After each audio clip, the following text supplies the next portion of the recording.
I went to like the first meeting of the student newspaper, and I remember sitting there and I was like terrified, and someone, the music editor there, was like, who'd like to review a gig. I'd never written in my life, put my hand up and was like, I'll review that. And that was definitely, that became my career. My name's Camilla Pia. I studied French at Glasgow University, and I currently am the commissioning executive at BBC Radio 6 Music. And the kind of day-to-day of that is that we kind of commission shows on the network, and we also kind of commission creative seasons across the year. Also part of my role is I'm the creative lead for the 6 Music Festival. So that means that I oversee the kind of whole project, book the bill, and we're very excited to reveal kind of the lineup in the new year. Music is probably the main love of my life, and I'm really lucky because I've managed to make a career out of it, which is kind of amazing. For many years I was kind of just a fan, and then I got into journalism, and so I've always kind of made music a career. I've done various things, journalism, I've done TV, I've done radio, but music's always been the main driver for me. So working at the BBC, I've done all sorts. I actually started back in 2005 on a 3-month placement.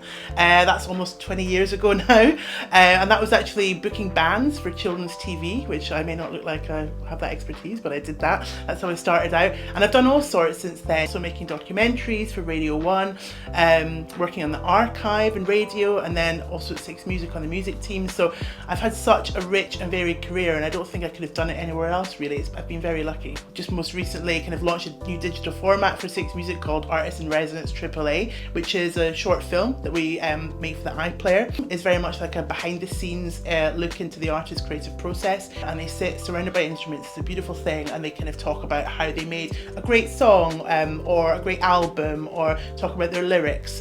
So I'm really excited about that and seeing kind of where it goes. At the BBC it's all about kind of ideas and the audience really, and if you have a great idea and you show it can connect with the audience, then tell someone about it and you might be able to make it. Glasgow as a sort of city and a university has had a huge impact on my life and what I do today. I don't think I'd be where I am without it, honestly.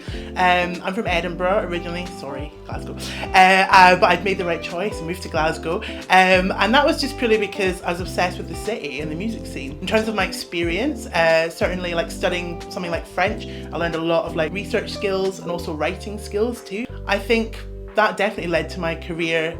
Realising that I could write, I ended up being a music journalist. I arrived in Glasgow at a time when it was all kind of kicking off for like Franz Ferdinand, and there's a lot of like big indie artists.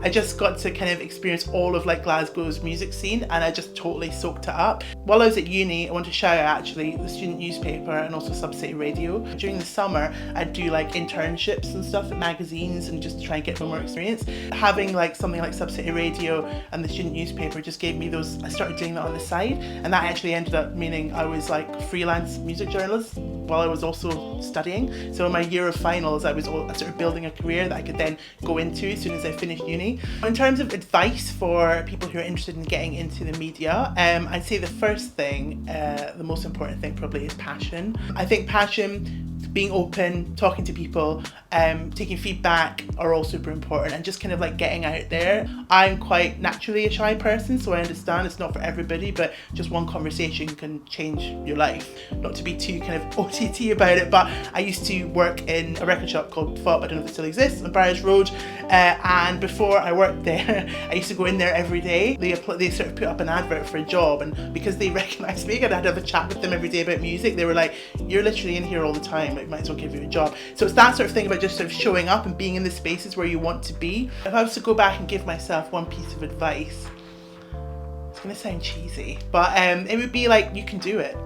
Because I didn't think I could. Like when I started out in music, I did not see anyone like me, and often I was like kept down. Like, I was blocked from having opportunities because I wasn't, hanging out with the guys.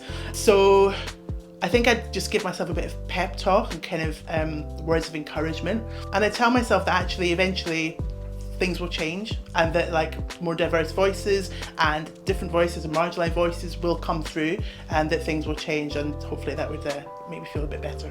Favourite memories from studying in Glasgow, there are so many. All the amazing venues and like record shops like Monorail, my god, Mono, King Tut's, Sleazy's, Cat House, Thursday night at art school. I've got loads of incredible memories, and it was a beautiful time, honestly, and I look back at it really fondly.